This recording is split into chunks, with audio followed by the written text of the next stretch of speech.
Is Donald Trump afraid of something? क्या Donald Trump को किसी चीज से डर लग रहा है, या फिर ये सिर्फ एरोगेंस है? इफ यू हैव नोटेड, आजकल डोनाल्ड ट्रंप ये नाम न्यूज़ में बहुत रहता है, चाहे उनकी पॉलिसीज़ की वजह से हो, चाहे उनके अनएक्सपेक्टेड अनाउंसमेंट की वजह से हो। तो क्या जो ये सैंक्शंस वो लगा रहे हैं, टैरिफ वो लगा रहे हैं, केवल अमेरिका का एरोगेंस है कि नहीं, we are the most dominant country in the world, we can do whatever we want, या पर्दे के पीछे कुछ और भी चल रहा है? जानना है? Let's talk about it. Actually America को बीमारी हो गई है, इनफैक्ट एक नहीं 3 बीमारियां हो गई हैं एक साथ। We call it, let's call it triple threat. अब एक एग्जाम्पल लीजिए, अगर किसी आदमी को, नोट किया होगा कभी, बीपी भी है, साथ में कोलेस्ट्रॉल भी है, and over a period of time उनका दिल भी कमज़ोर हो गया है। यूजुअली ये दोनों बीमारियां तीसरी बीमारी अपने आप ले आती है। कहीं ना कहीं United States of America is going through the same phase. Donald Trump realized this when he took office in his first term, and तब से all he has been doing is working on curing United States of America. ये बीमारियाँ क्या हैं? सबसे पहली बीमारी, उनका पहाड़ जैसा कर्जा, the monumental debt burden. आज की तारीख में approximate debt burden जो USA का है is about $34 trillion, which is 124% of their GDP. Exactly, जितना वो कमाते हैं उसका 124% उन्होंने लोन ले रखा है। And it's just not this, केवल इसकी बात नहीं है, अगर लोन लिया है तो इंटरेस्ट तो भरना पड़ेगा।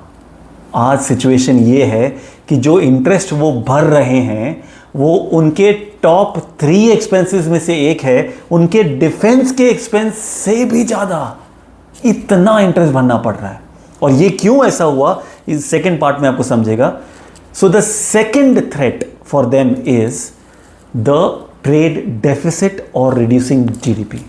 देखिए, United states of America for a very long time has been a preferred buyer for all the countries, because अगर आप यूएसए को बेचेंगे तो आपको डॉलर मिलेगा। डॉलर जो हर कंट्री एक्सेप्ट करता है, जो सबसे स्टेबल करेंसी हुआ करती थी एक टाइम पे, तो everybody wanted to sell to USA. Hence USA was like a बिगड़ा हुआ बच्चा, a naughty, a spoiled brat, जिसको सब बेचना चाहते हैं। इससे हुआ ये कि यूएसए को तो सस्ते में चीज़ें मिल गई, अच्छी चीज़ें सस्ते में मिल गई, बट उनकी local companies, local manufacturing industries could not develop. अब उसमें प्रॉब्लम यह है, if your local manufacturing does not develop then there is no revenue. आप कोई रेवेन्यू जनरेट नहीं कर रहे, और अगर आप रेवेन्यू जनरेट नहीं कर रहे हो तो आपका जीडीपी कैसे बढ़ेगा?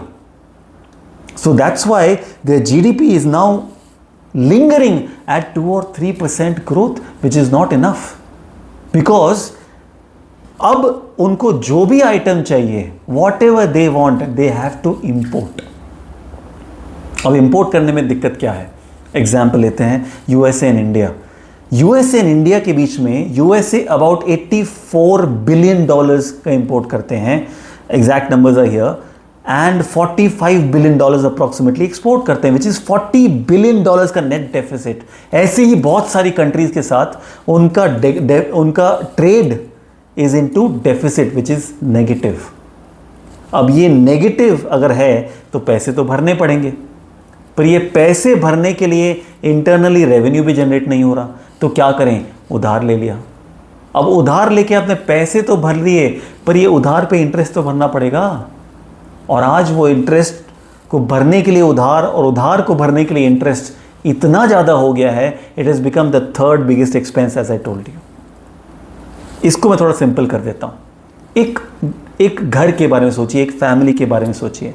अगर आपकी फैमिली का इनकम इज़ 100 रुपीज़ और उसका एक्सपेंस इज ऑल्सो 100 रुपीज़, आप अपना घर मैनेज कर लोगे। पर अगर आपकी फैमिली का खर्चा 150 रुपये हो गया तो शायद एक महीना आप 50 रुपये क्रेडिट कार्ड स्वाइप कर दोगे और you will try to manage. But अगर ये 150 रुपये ही रहा, आप रोल ओवर करते चले जाओगे, शायद कोशिश करते रहोगे कितने महीने तक, 3-6 महीना शायद, पर एक टाइम ऐसा आएगा जब क्रेडिट कार्ड एजेंसीज आपके पीछे पड़ जाएंगी for recovery of the amount. USA is in that situation. वो अपने डेट और इंटरेस्ट को रोल ओवर करके somehow they are trying to pay and they are trying to complete, but today it is not a easy situation because there is a third threat now. The third threat is the rusted manufacturing belt. मतलब क्या है? देखिए, क्योंकि उनको सस्ते में सारे goods USA के बाहर से ही मिल रहे थे, जो लोकल कंपनीज हैं they could not come up because of having a higher labor cost and whatever other reasons.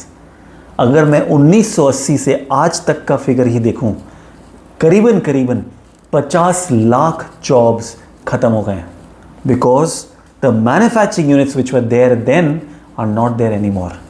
कुछ इंडस्ट्रीज को अगर हटा दें like IT, pharma and maybe some more, these are to an extent supporting US economy, but the manufacturing has literally almost died.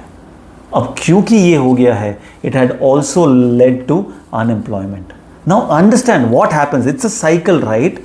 Because unemployment है अगर economy में तो purchasing power नहीं है, परचेजिंग पावर नहीं है तो मैन्युफैक्चर के गुड्स नहीं बिकेंगे, उनके गुड्स नहीं बिकेंगे तो वो सप्लाई कट करेंगे, लेबर कट करेंगे, प्रोडक्शन कट करेंगे, और अगर लेबर को कट करेंगे तो परचेजिंग पावर और कम हो जाएगा और गुड्स नहीं बिकेंगे और प्रोडक्शन कट होगा और लेबर कट होगा and it becomes a cycle. इस साइकिल को तोड़ने का एक ही तरीका है, if government starts to increase their spending. But यहाँ पे गवर्नमेंट अपनी स्पेंडिंग कैसे बढ़ाए जब उस पर ऑलरेडी 34 ट्रिलियन डॉलर का डेट है, ऑलरेडी गवर्नमेंट भी उधारी में चल रहा है। And that is the reason why Donald Trump now launched some time back an initiative called America first, where he wanted to promote American manufacturers, American industries, American localites, because he realized अगर मेरा 150 रुपये खर्चा है मेरे घर का, मुझे अपने इनकम को 150 रुपये तक लाना पड़ेगा, वरना ये साइकिल कभी ख़त्म नहीं होगी, शायद मुझे बैंकरप्टी कर दे। या अभी इसका इम्पैक्ट क्या हुआ on Indian economy? This is very interesting because Indian economy obviously had two major impacts. One was the tariffs, because 50% tariffs, और इससे सबसे ज़्यादा इफेक्टेड थे textile industries, gems industry, jewellery industry, pharma to an extent also. But except tariffs, दूसरा impact पड़ा हमारे IT industries को, because H1B visas पे Donald Trump has now made the announcement that interviews will be compulsory and the laws will be stringent. और ये already हो रहा था, मतलब पहले कुछ इंडिविजुअल्स एग्जाम्प्ट थे to give an interview, but now everybody has to come and give an interview. और पहले जो रिजेक्शन रेट था was about 2 to 4%, now it has gone to 24%। पर ये इंडिया को इतना क्यों अफेक्ट कर रहा है? Because out of total H1B visas issued, India takes 72% of them. मतलब यूएस ग्लोबली अगर 100 H1B वीज़ास देता है, 72 इंडियंस को मिलते हैं। And that's why there is a little bit of trouble for tech companies और इंडियन IT कंपनीज जो ये वीज़ा सबसे ज़्यादा लेते हैं। Now let's understand one more thing before we take India's perspective. ये जो पॉलिसीज डोनाल्ड ट्रंप लाए हैं, which is to help the local industries, is also a double edged sword. ये दो धारी तलवार भी हो सकती है, बिकॉज अगर आपने इंपोर्ट ड्यूटी बढ़ा दिया या टैरिफ बढ़ा दिया तो जो कंपनीज रॉ मटेरियल बाहर से मंगवाती हैं अपने प्रोडक्शन के लिए, उनके लिए रॉ मटेरियल महंगा हो गया। लाइक ऑटोमोबाइल कंपनीज अगर स्टील बाहर से मंगवाती हैं, steel has become costlier, which means now their finished product will be costlier. इसका डायरेक्ट इफेक्ट पड़ता है ऑटोमोबाइल इंडस्ट्रीज को और उन कस्टमर्स को जो ये खरीदना चाहते हैं। बेसिकली इसको इन्फ्लेशनरी इफेक्ट बोलते हैं, हर चीज़ महंगी हो जाएगी, right? So it can go both ways, but end of the day the idea that Donald Trump has is very simple. मुझे मेरे खर्चे के बराबर मेरे रेवेन्यू को लाना होगा, वरना यूएस में go bankrupt. The most dominant country in the world at one point in time may also go bankrupt. अब इंडिया पे क्या इफेक्ट हो रहा है? दो चीज़ तो हमने बात करी, but there are some good things also happening by the way. अच्छी चीज़ें क्या हो रही हैं? सबसे पहला, India is taking no stands India ये नहीं बोल रहा कि हम यूएसए को फेवर कर रहे हैं या रशिया को फेवर कर रहे हैं. We are not favouring anybody. We will maintain our relationships with all of them. जहां वो एक तरफ यूनाइटेड स्टेट्स और जर्मनी और ऑस्ट्रेलिया जैसी कंपनीज के साथ अपने defence systems, Indo Pacific defence systems की बातें कर रहे हैं, वहां दूसरी तरफ वो ब्रिक्स के साथ अपने इकोनॉमिक ट्रेड की बातें कर रहे हैं.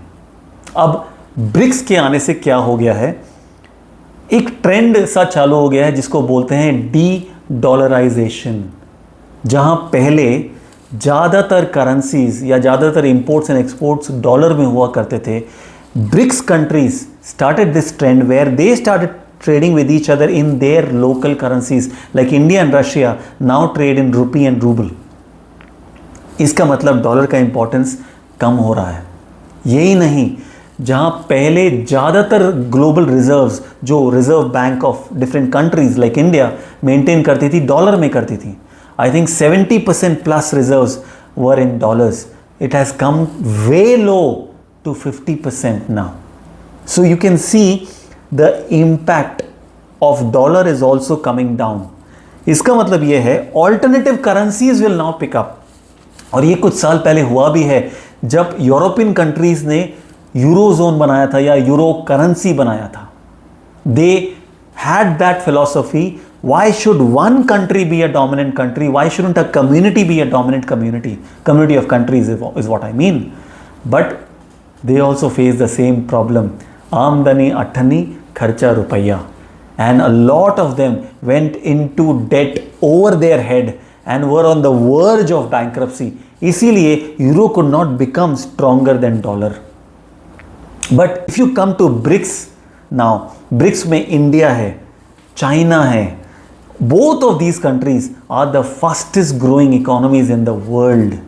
It's not like US which is growing at 2 or 3%. They are both growing. For example, India is growing from 6.5 to 8%. That's a fantastic thing. So rupee is now strengthening, as in rupee is now more accepted, more and more accepted. But इसके सिवा manufacturing में एक बहुत amazing change आया जब USA और China के बीच में रिलेशनशिप खराब हुए. यूनाइटेड स्टेट्स मैन्युफैक्चरिंग कंपनीज को ये भी रियलाइज हुआ कि this can go any way, and that is where a philosophy came which is called China plus one strategy, which means they realise only China can not be our hub for manufacturing. We need to have our manufacturing hub somewhere else also. And guess what, इसका सबसे ज़्यादा फायदा किसको हुआ? India को, being the top contender. Why? Because of a huge population which makes a huge consumer base, a huge supply of skilled labor at a very reasonable cost. तो इसी की वजह से सैमसंग जैसी कंपनी ने अनाउंस किया, Apple ने announce किया 25% of global supply will come from India. Samsung ने तो इनफैक्ट चाइना में अपने मैन्युफैक्चरिंग यूनिट को बंद कर दिया है, and India is today the largest manufacturer of Samsung phones. यही नहीं, micron, Tata got into semiconductor. This is manufacturing. Coming to fintech now, look at companies like Zerodha, Grow, or so many other companies which are now growing at a rapid pace. Or for example of UPI payments, India was one of the first countries to start with UPI payments, which is now accepted by 10 countries across globe. What does it mean now for India? Let's summarize. सबसे पहले the triple threat to USA is the rising debt, the trade deficit and the falling GDP growth and the rusted manufacturing belt. Donald Trump is simply trying to jumpstart US economy ताकि उनका खर्चा उनके income के बराबर हो जाए. But while he is doing that, बाकी countries are moving away from dollar and starting to trade in their local currency, which basically reduces the importance of not just dollars, United States, in the global economic trade. India के लिए इसका क्या मतलब होता है? India के लिए मतलब सिंपल है. As our economy grows at one of the fastest rate in the world, everybody will have eyes on India. But कौन सी कंट्री आगे जाके डोमिनेट करेगी, कौन सी currency will become the stable reserve currency of the world, ये देखना अभी बाकी है. आप मुझे बताओ कमेंट्स में, आपको क्या लगता है? This is Aditya, simplifying finance from money Sutra.